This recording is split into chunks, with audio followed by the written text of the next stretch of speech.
We need to understand the stakes right now. The United States and Russia have tensions. There are 10,000 nuclear weapons between the two nations. And that's not even mentioning China. China is a nuclear power, a growing nuclear power, and they're out there threatening Taiwan every other second.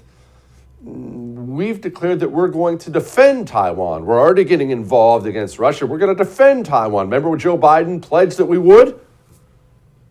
I want to make China understand that we are not going to step back. We are not going to change any of our views. So are you saying that the United States would come to Taiwan's defense if China attacked? Yes, we have a commitment.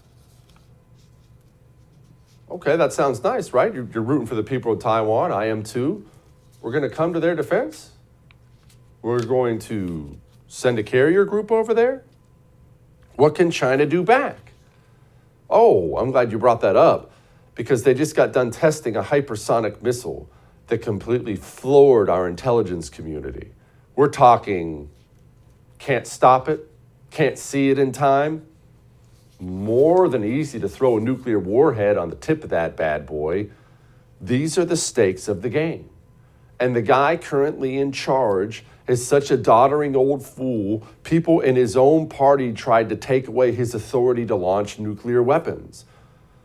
We are in tense times right now, and the destructive power of the weapons out there is scary. And people think to themselves, well, it can't happen. It won't happen. Cooler heads will prevail. Someone will step in. Someone will stop it.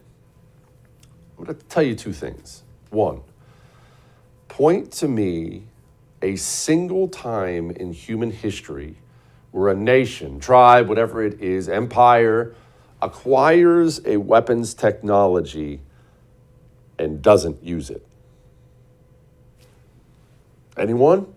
You got anything for me? You probably don't. That's one. Two, people talk a lot about, well, the Cuban Missile Crisis, we avoided that one.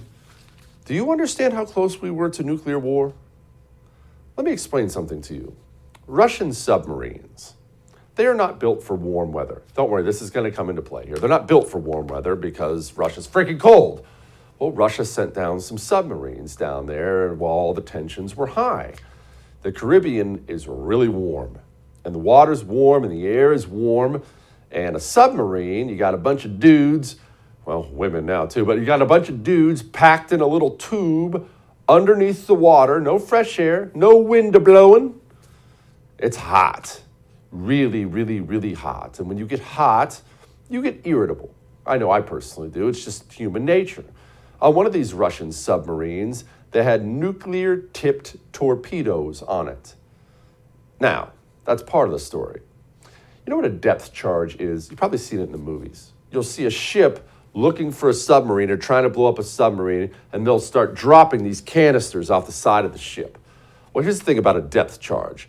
They're set to go off at a certain depth, hence the name depth charge. It's actually not a big deal if a depth charge blows up above a submarine because the explosion itself always seeks the path of least resistance, so it always goes up. It's actually not the end of the world if a depth charge goes off beside a submarine. So the charge will go up. If it goes off underneath the submarine, everyone's dead. That said, if they're going off around you and you're in a steel tube under the water and you understand, all it takes is one. You don't have a submarine get wounded. One goes off, hurts that sub, everyone's dead. So you have a bunch of hot Russians in a submarine, stripped down to their underwear, as the story goes, and we are dropping depth charges trying to find them. They're hot, they're sweating, they're miserable, tensions are high, and these depth charges are rattling out the fillings from people's heads. The captain, the man in charge of the depth of the submarine, ordered one of those nuclear-tipped torpedoes to be fired. Did you know that story? His name's Valentin Savitsky. I always screw that up. That was his name. Fire the nuclear weapon. Order was already given. We would have undoubtedly, as soon as that nuclear-tipped torpedo hit something, we would have responded in kind with nuclear weapons, nuclear war, like that.